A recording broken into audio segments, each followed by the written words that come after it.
Troy Galloway is a construction manager and consultant, commercial and residential builder, and a certified inspector for all commercial and residential buildings. And now, here is About the House with Troy Galloway.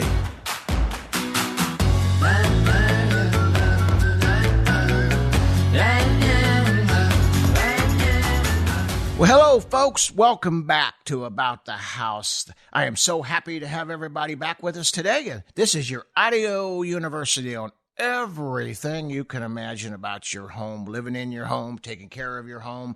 And so today we got us a great show. But what I really wanted to share with you is, what I like about this is that it's your audio university. You can go back to the podcast and check it out. We got so much tons of great information that you're going to have to listen to it over and over again. You got it on YouTube. You got it on our Facebook, and there isn't another radio show that I know of like About the House anywhere that I found. So as just as unique as this is, my company, Galloway Building Services, which is absolutely as unique as this radio show. What makes our company so great is that, yes, we do home and building inspections, but we also do construction inspections. We do construction litigation inspections. Got a problem with your job site? You want to make sure that it's being done right. Maybe you got a contractor that just seems like he's just cutting corners, and you just want to make sure. Maybe you just want to make sure for peace of mind. Well, that's what we make sure we do, and we save people millions of dollars every year when we go out there and do these inspections. Some of the things that we found out there, I don't even know where to begin. I mean, it's amazing, and so check out our YouTube videos. We got several hundred of them out there. Like I said, you could get us on the Facebook, but YouTube's got most of our videos out there. You can see a lot of the crazy stuff that we do.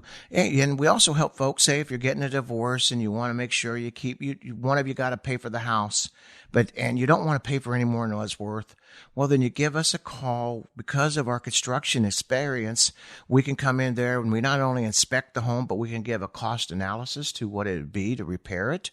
That way you're not having to give any more than you have to. An appraisal, they're great, but all they're doing is just doing an average. They don't take any kind of things into mind that would actually lower the price. And so this will help you get a more fair deal. And for what little we charge, it's really worth your money. We also help people, heaven forbid, if you got to go to court, all the time we're helping people with that. We're proud to say that we are registered as a construction expert witness in litigation in the state of Missouri. Also, we are licensed now and have been now for a year, which I've mentioned a few times on the show, that we also are a licensed education company for the Missouri Real Estate Board. Also, we teach building science classes at the college.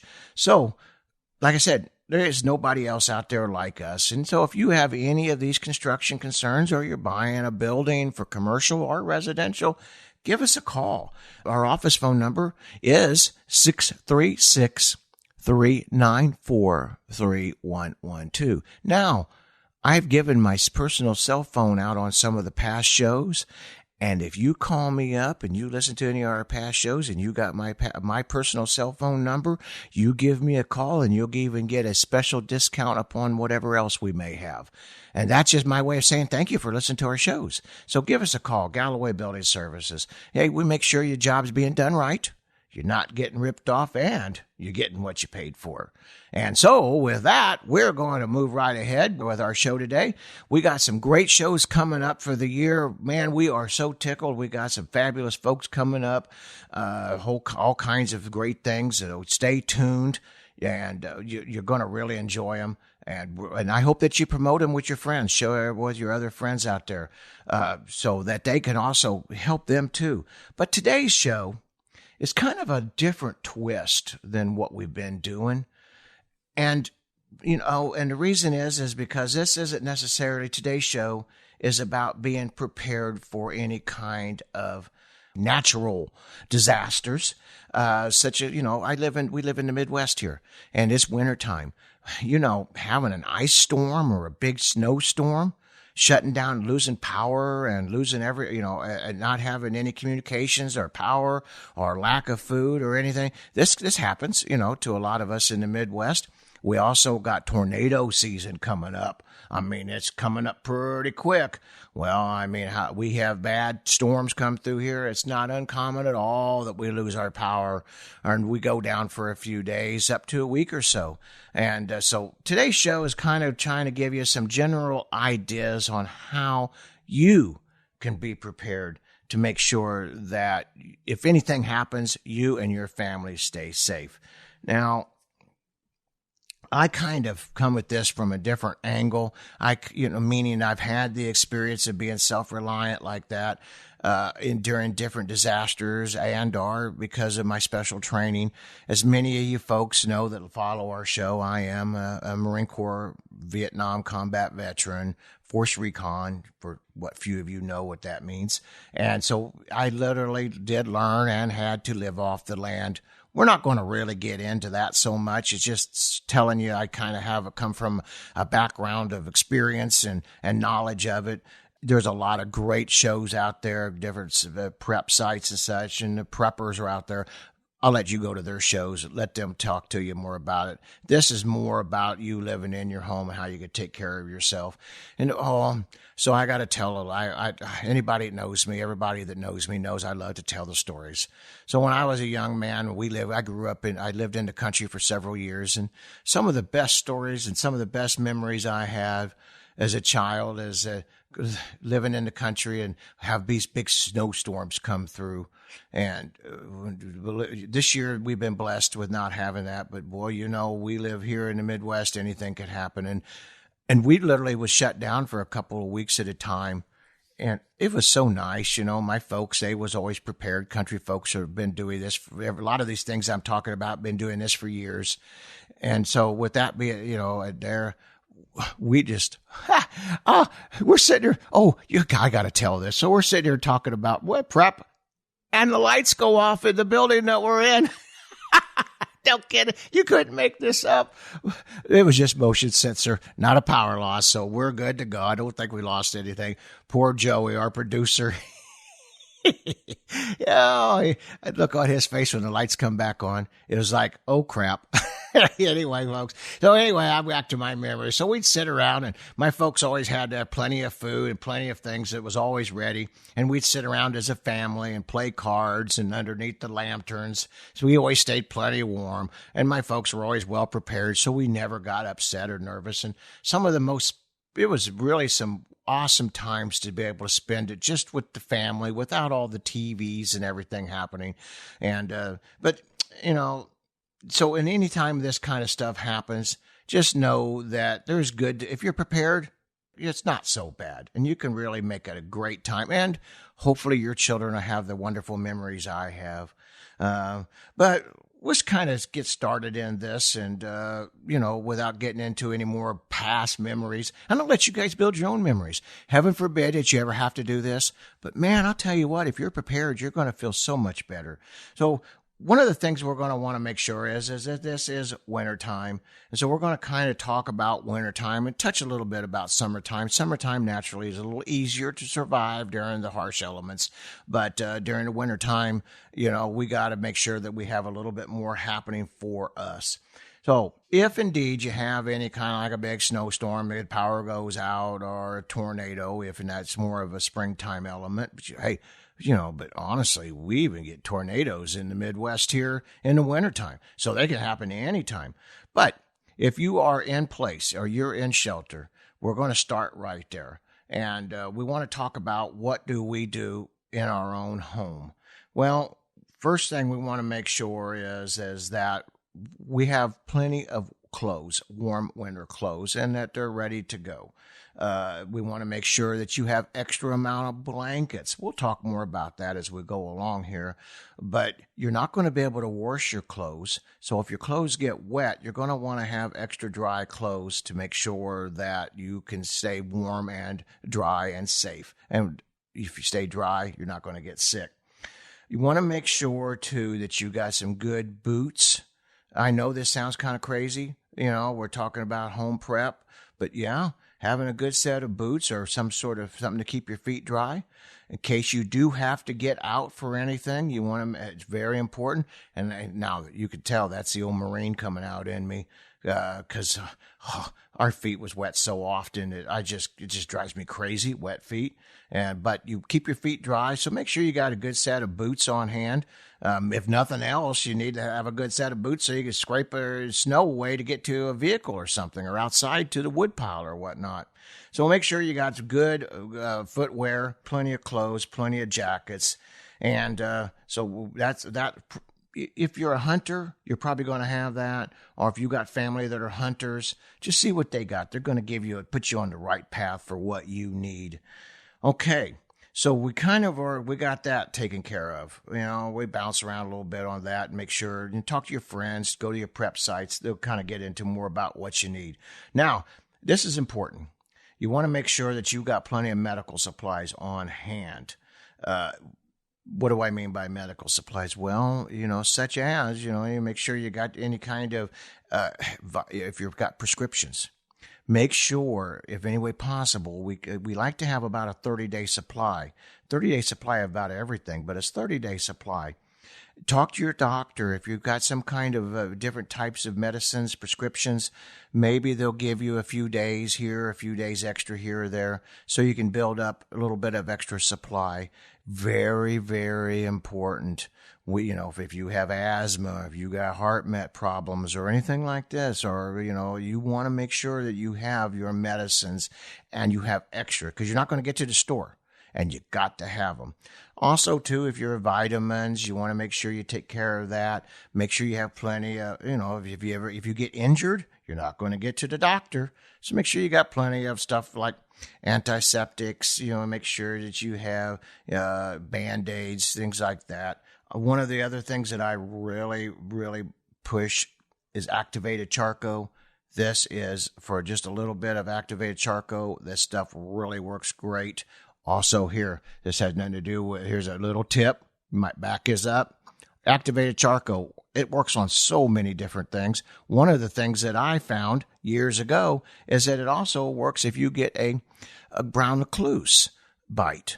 You put that activated charcoal on it. I grant you that's not prepping, but that's going to help you. That literally takes it away. And I'll talk about that with another show. We might have even hit on a little bit of that when we had Noel Buckingham come on there with pest control. But anyway, check that whole show out. But you want to make sure you have that, peroxide, stuff like Neosporin. You want to make sure you got pain pills and some aspirins. Make sure you got a good pocket knife. That's always good to have. Also, too, I always like to recommend, just in case, that you have on hand, maybe a light tent, that you can always, if you need to bug out, and at least nothing else, plastic. Now, the plastic can be used for not just shelter. Plastic can also help you gather rainwater or condensate water. We'll talk more about that as we get into the water prep a little bit. But make sure that you have these kind of things. You want to make sure that if you're living in your house now, we're going to jump back into that. We're back in the house. We're staying in the house. We're not getting out of the house. All right. We can't get out of the house. So we want to make sure that we stay warm in the wintertime. This is very important, that we can keep our bodies and our families warm. Now, first thing I recommend is if you have natural gas, you have a natural gas stove, cook stove. Natural gas does not work on electricity. It actually works on pressure. So you're going to have natural gas in your home, regardless if the power goes out. Now, if you have one of your electric lighting stoves, make sure you just have to turn the burner on. And, then most of our new stoves cook stoves are always all electric lighting. They no longer really have a pilot light. And the reason that is because of energy efficiency. But make sure you just have some matches and you can light that for heater. You can turn your gas stove on, light it up with a match. Okay. Great idea. And honestly, I've used this technique myself on different times. We've had power outages. Really works great. Try to concentrate putting yourself all in one room, if all possible. Body heat really does help a lot. You add a little bit of body heat, and which we'll get into some of these other items. They will definitely help save you. So maybe, what we did as kids is we would actually have the bedrooms we'd shut off, and we'd all hunker down in the kitchen dining room area, and where we have the cook stove, and we have the table and all our stuff, and then we stand everybody in there. It stayed plenty toasty. So that's a great, wonderful way of taking care of it. Now, take your blankets. Remember, we talk about extra blankets. Blankets are so good for so many different things. And we're going to talk about usage of blankets in several areas. And when you get done listening to this, you're probably going to want to run out and get some extra blankets. Really a great idea. So, but you could take your blankets and block off your rooms. So you could just make tarps, and just drape it off and secure that area so it keeps it as warm as possible.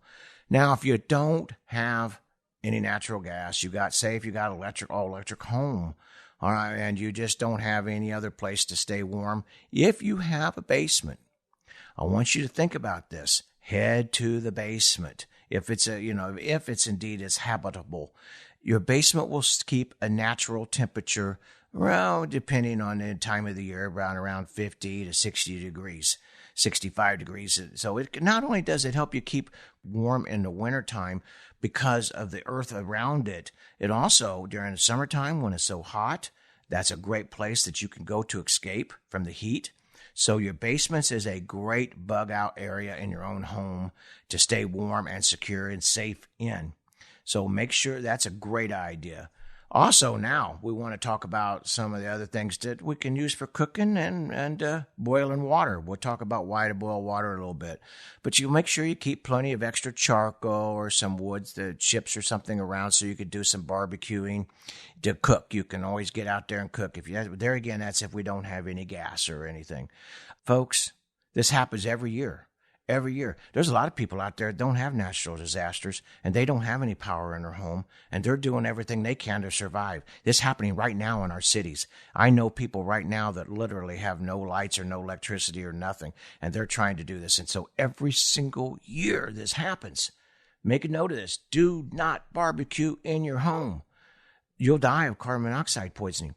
Yet do not barbecue in the home. Do not burn an open fire in your home, other than if it's natural, your gas stove, okay, or your gas appliances. It happens all the time. A lot of times people do this even in their tents. So just whatever you do not do your barbecuing in your home. I got it highlighted on my notes, actually. This will kill you. So it's that important. And, all right, so let's kind of move on a little bit because this is wintertime. We're going to kind of stay on the heating a little bit more. Candles. Candles they're a great source to have. Get extra candles. This show we're actually producing now in January. Of course, I know a lot of you folks are going to be listening to it year round. But in January. So candles are great to get after the season, holiday seasons, because, of course, the stores, they're trying to push these products. They're getting ready for the springtime. Candles are not that important in the summertime, so they're trying to move product. You can get some really great deals on candles. Now, I love making candles, so I have a lot of candles. But candles are also not just a great source of emergency supply that everybody should have, but you should also keep some candles in your car. In case you get broke down along the highway or see the snow embankment. This happens all the time around this country. Believe it or not, burning candles might just very well save your life. Not only does it give illumination for people to see you, but more importantly, it's going to produce a little bit of heat. And there is some great techniques out there that you could pull off YouTube or such that's going to help you, teach you how you can take a candle and some terracotta pots and make you a little stove. It's just that especially whenever we're in a little confined area, it's really surprising how well it works. But also, like I said, it gives you some light, and that really will help you also. So make sure you got plenty of candles in there. Now, Some folks, like myself, we love our candles, but we also use kerosene or oil lanterns. Remember the old days that everybody had the old oil lantern, kerosene lantern, and some of them are just, the old metal pot lanterns. Some of them are the nice, beautiful glass ones. We got a little bit of both of them. They're really, really handy to have. Keep them on hand at all times, all year round. They're really wonderful to have. Now, with our lanterns, indoor lanterns or outdoors, kerosene works as well as lamp oil. I always recommend that you keep a little bit of extra lamp oil. I like to keep an extra gallon around just in case. Why lamp oil? Because it doesn't stink as bad. It's not as unhealthy. Kerosene is great to have, but it does have a smell, it does have odor, it does, it's not as healthy as lamp oil, but it's a heck of a lot cheaper. For what I get a gallon for of lamp oil, I can get 5 gallons almost of kerosene, of K1 kerosene, which they use in kerosene heaters. Kerosene heaters is a great way of also keeping warm. Trouble with kerosene heaters is they sure go through a lot of kerosene pretty quickly. It don't tell you, but if you have one, I do. I think that they're great to have. I use it for zone heating all year through the season. I turn them on it's not about power being out. I don't want to heat the whole house. I just want to heat up my little room that I'm in. I turn it on for a few hours, but they're very expensive and they're not necessarily something you want to necessarily have to use. But in case of emergency, it's a great backup system. And that's what we're talking about, right? Backup system. Now, so we got both kerosene lanterns. We have we also have our extra oil, lamp oil. We have all that taken care of. But what else do we need? We need some way of lighting that, right? So I want you to make sure that you always have extra, book matches, box matches, the old stick matches, and some lighters. Now, the trouble with I love the lighters. They're safe. They're great. Now, problem with a lighter is BIC does not support this show. So I'm not throwing out an advertisement to BIC, but we're going to use it as a generic term, a BIC lighter. BIC lighters, crypto lighters, they're just disposable type lighters. You can also still maybe even get some butane ones. And so them are great ones to also have. But the trouble with the old BIC's disposable lighter is if they sit around for any length of time, the fluid escapes out of them and or evaporates, and so that they're not as dependable. So you get some stick matches, wood box matches, and for you survivalists out there, I don't want to forget this, you can get waterproof matches. Waterproof matches is what you can get at the military stores, your Army surplus stores or prep stores. We always had them in the Marine Corps, and that's what we used until they run out. But here, this is something else I highly recommend for lighting and because heat and cooking and these kind of things, you're going to make it. You're going to need this. Just get you a simple Boy Scout fire starter. They're real simple, real easy, real cheap. I think that they should be mandatory. Every home should have one. You never know. Besides, and it's a great way of teaching your children a little bit about self-sufficiency. All my Boy Scouts and I imagine Girl Scouts, I guess they learn this too. I don't know. But they're really great to have. So make sure you have that. Also, we're going to keep moving here. I want you to make sure you have plenty of flashlights and extra batteries. Well, you can't have too many batteries. I love the rechargeable batteries. You're saying, well, how's a rechargeable battery going to help me? We'll talk about that in a little bit because there's other things that we're going to talk about that's going to help you with your rechargeable batteries. But if you don't have rechargeable batteries, fine. That you'll be able to do just fine with the other. All right. So now we got some of the basics. Now we're warm. We can see where we're going. We're dry. Now, let's move into the next. We have to make sure that we have our water supply. Water supply is, you can live without food a lot longer than you can live without water. Water is definitely a major concern. As I take a quick swallow. So, anyway, I want to talk about water a little bit. Now, you can take water, a gallon of water. A person can live on a gallon of water a week. Then you're going to get a little dehydrated, and but it definitely can help. You can make it last. So you do want to keep hydrated as much as possible. Like I said, water is going to be more important than food. Water helps you think. You start getting dehydrated and you start getting delusional a little bit. You start losing some energy. That's very important to keep your energy level up and your mind right. So, but if you're limited on water, you're going to be limited. You got to make that last as long as possible. And there's recipes out there. I'm not going to really get into that, how to stretch your water out. Go to your prep sites and check it out. But here's some really quick tips. If you have water does not run by electricity. So if your electricity goes out and you think you're for whatever reason, now if you're in the country, if you got a pump, a well, then that's a different story. But for us folks that lives in town, our water supply will still turn on for a while, and at least until that gets shut down. So go to your bathtubs. Fill up your bathtubs full of water. Your bathtub's going to give you, 40, 50 gallons of water. So if you got one bathtub, you're going to have 30 or 40, 50 gallons of water. If you got more than one bathtub, fill them all up, put the stopper in, going to have you lots of water. Remember also your hot water heaters. We talk about that on some of our videos and some of our other shows about the hot water heaters, about how to clean them. They got a little faucet, a little spigot at the bottom of them, and you could just turn that on and let it drain right out. You're going to have 40 to 50 gallons of water right out of your hot water heater. Don't worry about it being hot. It's not going to be hot for long because you probably don't have no electricity, even your gas hot water heaters, don't worry about that. We're not trying to heat that water for that. We'll talk about that later. And if you can, that's great, but don't worry about it. So hot water, we're going to have water coming out of hot water heaters. We're going to have water in our bathtubs. And of course, any kind of water that we can save, bottled water, extra like that. Now remember, bottled water has a shelf life.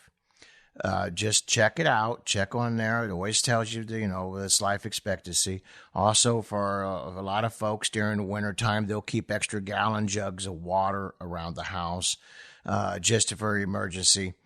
I know we do on our country house. We always keep a few extra gallons of water. We'll talk about how what are we going to do if that water gets old? That water's sitting around. It gets bacteria in it. Well, there's ways that we can purify our water that's really simple. Now, first one is pretty much everybody knows you can boil your water. That's a great idea to boil your water. Why? For number one, you're boiling your water in your living space. It's going to help heat your house. The moisture the steam coming off of it's going to help you warm up a little bit. It's also in your little dwelling, but also it boils out any of the impurities. Boiling your water is a wonderful way. Now, what if I don't have that opportunity? Well, I'm going to tell you, folks, this is something I do, especially in the age of COVID. Keep plenty of bleach in your home. We're going to talk a little bit about bleach, but bleach is not only great for cleaning, but it's also great for water purification. So if you're looking, it's also great for, you don't want to have to put bleach on a sore, but it does help clean. It helps clean. It does help you sanitary for diseases and germs, but it's also great for water purification. I always recommend, it don't hurt nothing to keep a little extra bleach, but I always like to think that keep 3 or 4 extra gallons. Bleach is cheap. You can go to the dollar store, get a gallon of bleach for $1, or if you go to your grocery store, you can pick it up for $2 or $3. Now, but not all bleach is the same, equal. And, bleach is also, if you've heard some of my radio shows, is also great for putting down your drain. So, and when we talk about that, this is not quite the same thing here, because you cannot use a bleach you shouldn't use any kind of scented bleach for cleansing, and except for if you're putting on your rag and you wipe stuff down, but for cleansing. But more importantly, you cannot use a scented bleach for your water purification. And there's 2 types of bleach out there, and I bet most folks don't even know that. You got a chlorine bleach and a non-chlorine bleach. You're going to want to buy an unscented chlorine bleach with an active ingredient of 6 to 8.25 is what my numbers say, percent of sodium hydrochloride. but make sure it's 6 to 8.2 side. Then, like I say, don't buy it with the, with the scent, because that'll just screw up your water. Now, we're going to talk a little bit about that, but and I'll just kind of go real fast on this, So, but how do you do that? How much water do you need? And bleach do you need? If you got a 6%, which is your cheaper of the bleach, more of what you're going to get if you got buying it at your dollar store. And so you want to use about, 8 to 10 drops, maybe, to put it in a per gallon of water.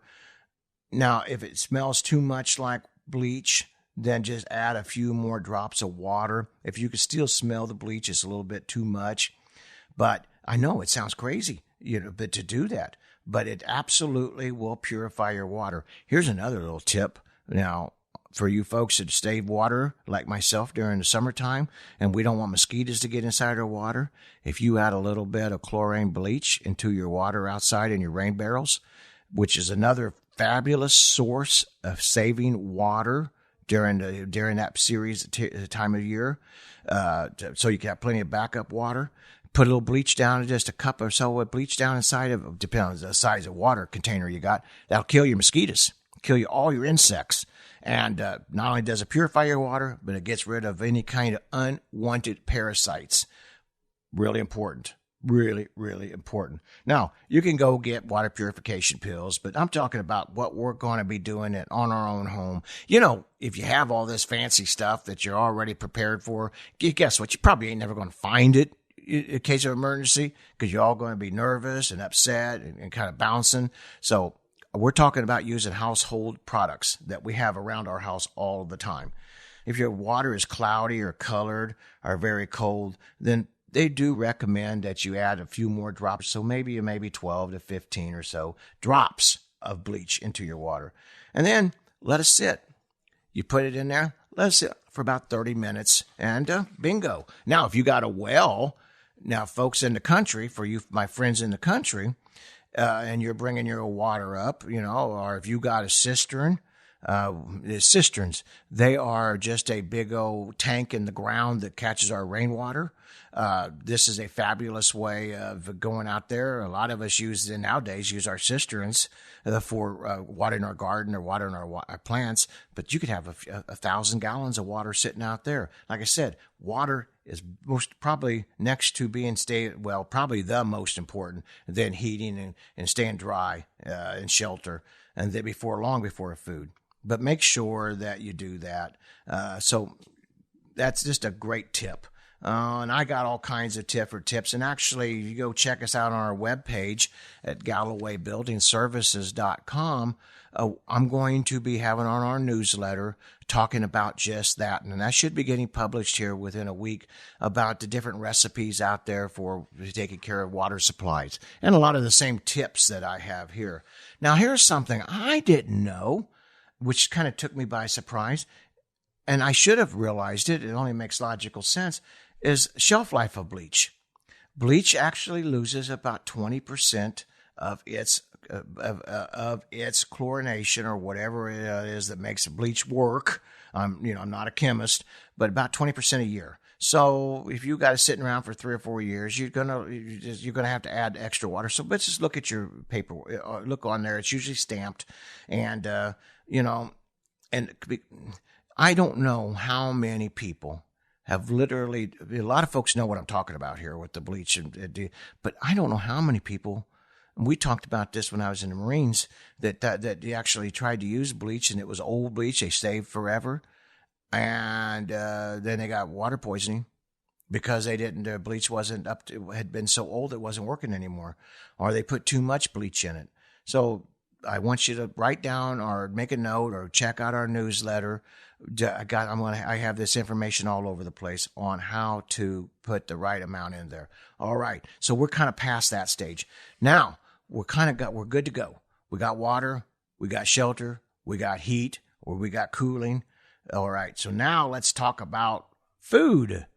One of my favorite subjects, food. Want to make sure that we got a good supply of food. Now, I know some people, country folks, we like to see ourselves we like to see 90-day supply. But a 90-day supply of food is not always able to do for a lot of folks that like live in apartments and stuff. They don't have the room to store all that extra food. So at least have a minimum of 30 days. If you're in town, within 30 days, there's a good chance that you're going to probably get somebody to help you. So you want to make sure you got at least 30 days of food. What kind of food do we need that we can actually keep that'll hold on for a long period of time? Well, let's start with, before we go into shelf life of foods, let's talk about, for you folks that got deep freezers and refrigerators and freezers. First thing we're going to do, so we got a freezer. Well, you know that food's not going to last. So what I recommend, you go and you want to stay out of your freezer as much as possible, and or your refrigerator, because naturally every time you open it up, you lose a certain amount of cold. And so what I want you to do is take out everything that you're going to use for at least a week or so at best. And depending if it's wintertime, it's going to last a lot longer. If it's summertime, your deep freezes without any kind of extra protection is 3 days to 5 days that you got of deep freeze food. Wintertime, naturally, it's a little different animal depending on how long. Heck, you could have that food in your freezer, could last you a good lick of the winter, depending on what the weather's like. So want to make sure that get out everything you're going to take for a week at a time. Put it in your coolers. Now, I want you to take your blankets, more your blankets. Can't have too many blankets. Remember, we talked about that. And then I want you to take your blankets and put over your deep freezes. Wrap that up. Put blankets over top of your coolers. Take blankets and put over top of your refrigerator. Wrap that up. That'll help. That will definitely help insulate it. So it's going to really hold its energy that much longer. And that's very important because you're not going to get any more power. All right. So now, we're going to eat that food up. We're going to eat like a king. We're going to eat her up. We're not going to let it waste. And we're going to live high on the hog. But that's only going to last for a little bit of time. We're going to have to figure out what are we going to do for the rest of the few weeks that we're going to be down if that happens. So we want to make sure we have plenty of canned food. Now, I'm not a nutritionist. I'm not going to get into all the different types of food that's best for proteins and such. I think it's very important that you know this. You make sure you got different types of food and you know what's best for your proteins, for your energy, your carbohydrates. You're going to need these types of, and your canned food will have it. Now, as country folks, we do a lot of our own canning. So we have a lot of this. We can everything, in my house. We can all our vegetables. We can also, we do our canning of our soups and stews and such. But if you don't have that ability or you don't have time for that ability, just store-bought canned food. It lasts on the shelf for years. Make sure it's in a good dry spot. Don't rust up, Same thing as always. Great way. Also, you can also get canned meats. Canned meats. Now, there's really great for energy, for surviving. And there's all kinds of canned meats out there. So I know some people don't like some of them canned meats that we're getting ready to talk about. And some of you, like myself, we just love them no end. You can get canned oysters. You can get canned clams. You can get, we love sardines, mackerel. Oh, I just love the old mackerel patties. For you folks out there like myself, remember Mama making them mackerel patties? They were good, cheap food, but boy, they were really good and go a long ways. 2 people can live on 1 can of food, such as a canned meats, and 1 can of fruit, and split it. I mean, not 1 can apiece, but a half a can each. You can literally survive on that for 2 people. So think about that. And if you got a can of vegetables, so you got a meal for 2 people. More, actually, you probably could split that up to 3 people where you add the extra vegetables. So that's a great source. And of course, rice. Rice is absolutely great for longevity. But you got to have water. You got to have water with that. So, when you're thinking about that, think of your water supply. But both of them. Now, I use a seal mill or vacuum pack seal mill for my rice. That way the bugs and animals don't get into it. Now, I know as an old Marine, and I love to tease the wife. She gets so mad at me. So when she see any bugs in there, I just tell her that's free meat. I don't even know what she's complaining about. I don't even have to supply any canned meat.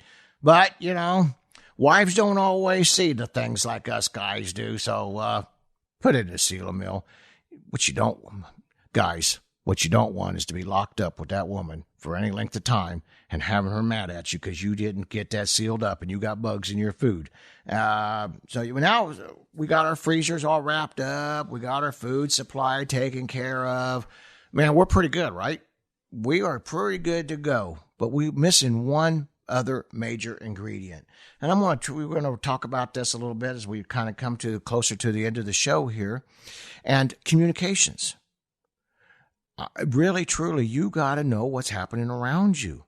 You're not going to be able to turn your TV set on, which is probably not a bad idea with all the garbage that's on them TV sets anymore. And you might not be able to get to your computers, because maybe you don't have the electricity. But there are systems out there that we could use. I highly recommend, and this is a great gift to give anybody during the holidays, birthdays, whatnot, and that's a wind-up radio. And now we have a solar backup with wind-up radios. Now, these wind-up battery radios, what makes them so great is, for one, they never wear out, right? I mean, as far as battery life, you just got to wind it up. Also, they usually have a light attached to it. They also have a lot of the new ones that I see this year, or been seeing the last few years. Actually, I just bought some this year, and I give these radios out for gifts. And then they come small enough you can put them in your backpack. But they also have ports on them that you can charge your cell phones with. Or your rechargeable batteries. Isn't that great? And they have the national emergency radio stations on them besides shortwave on them. These are great to have these on your wind-up radios. But you're going to want to know, right? You're going to want to know what's happening around you. You're going to want to know, is there medical supplies anybody doing? Is the military set up any kind of places for medic treatment? Do we have any places maybe distributing food because of lack of maybe people not being prepared like you are because you listen to the show? Maybe it's not just that, but water supplies. You want to know what's happening around you. That's why it's that important. And besides, it gives you, hey, if somebody's complaining about the bugs in the food, it gives you something you could tune them out with, right? Nothing else. That's a great way. But all jokes aside, I'm going to be in big trouble for that one. All jokes aside, you want to make sure that you have communication. And your cell phones. Now, cell phones maybe work, maybe not, but let's be prepared. And what's with these radios now, you can wind that up and literally charge your cell phone. And this comes pretty much standard on most of our little wind-up radios. So make sure you have one of these on hand. You never know when you're going to need one. And, actually, I even recommend that you put one in your car. They're just real small. Like I say, you can put it in your backpack. But you put little candles in your car. You put a little bit of a few odds and ends in case of an emergency. You get, broke down or something in a cold time, winter time. You're going to want to make sure you have this stuff with you. Another thing. So you got your cell phones, you got your radios, you got all this taken care of. Make sure you kind of get together with your family, talk about it. As Americans, we're trained or taught not to dwell in the negative, which I agree with. We don't like to sit around and talk about what could bad happen. But you really should. And you should talk to your family. Talk about to your children, if they live with you or if they don't live with you. How are we going to communicate? Where are we going to meet at? What are you going to do if this happens? Have a plan. Folks, if you, once again, I'm going back to my own Marine Corps days. If you're well trained and you got a plan, you're going to survive. You're going to get through this. You're going to have good memories like I did as a child. It's going to be more fun. It's going to be more adventurous, And so have a good working plan. Also, make sure you're friends with the neighbors. Stay in touch with your neighbors. Even if you don't like them, stay in touch with them. Start liking them because you very well might need them. You might need their help. They might need your help.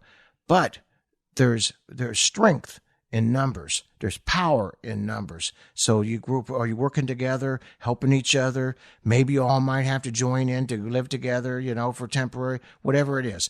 But they stay in touch with your neighbors. Go knock on their doors. See how they're doing. These are great ways of helping out each other. And honestly, we should be actually doing that with our neighbors anyway. But sadly, we get busy and we don't. But stay in touch with your neighbors. Also, Now, as everybody knows, I love my baby dogs and my cats and dogs. I just love animals.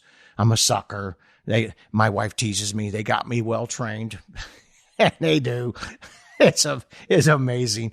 But anyway, want to make sure it's amazing because how I fall for what these animals, they just look at me and I just melt.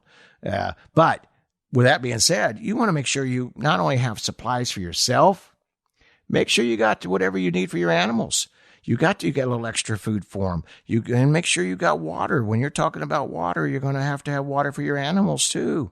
So you want to make sure that you got plenty. Now, they don't have to have the water like you do. They could drink about any kind of water, pretty much. Well, not like you, but make sure you got plenty of water, plenty of food, plenty to take care of. And if they're on medications, make sure. And I'm going to rehash a little bit here. Make sure that you guys, that we've already touched on, make sure you got plenty of your medications. I think that's really important. You got to have this. Think about, talk to your doctor. Also, I want you to think about self-defense. We're not going to get into too much about that, but make sure that you can defend your property, defend your family. You don't know. Remember when Katrina happened, we had stories of these marauding bands of hoodlums going through and stealing from people, hurting people, killing people. So you're going to want to make sure you defend your property and your family, and you be the judge on how you best want to do that. Also, I want you to remember, stay calm. Stay calm until help arrives. Having a plan is going to help you relax, help you get through this. And, the great thing about all of this is that if you're prepared, you got a plan, you did everything I said, the odds are you're never going to need it. And that's what we really want, isn't it? Peace of mind and not have to do it. So, folks, this is just kind of some of the things I really believe, and I know it's kind of an anomaly of a show for About the House. We normally talk about self-improvement and taking care of it, but, I believe that this is something at this time of the year is a great knowledge to know because you just don't know. Well, folks, thank you for listening to the show. I really appreciated that you listened. Check us out. Check us out on our Facebook. I mean, we're out there on Twitter. We're out there on Facebook. We're expanding to MeWe. We're expanding to Gab. We're expanding to other types of formats out there. They seem like these formats are coming up all over the place. So we're expanding. But your traditional Facebook, Twitter, Instagram, we're all out there. So, and hopefully, you can find us and you find these radio shows out there. Tape them. Save them. These, not just this show, but all of them. Use this as your university library. It could not only save you a ton of money, might just save your life. Well, thanks, folks. Appreciate you listening. Special thanks out to our producer, Joey. He's a great guy. You ever need anybody to help you with your radio show or any videos, I highly recommend him. And he didn't even pay me to say that. Can you believe that? God bless you all. Goodbye. See you next week. Sponsored by Troy Galloway and Galloway Building Services, your top choice for professional home inspections in the St. Louis area. GallowayBuildingServices.com.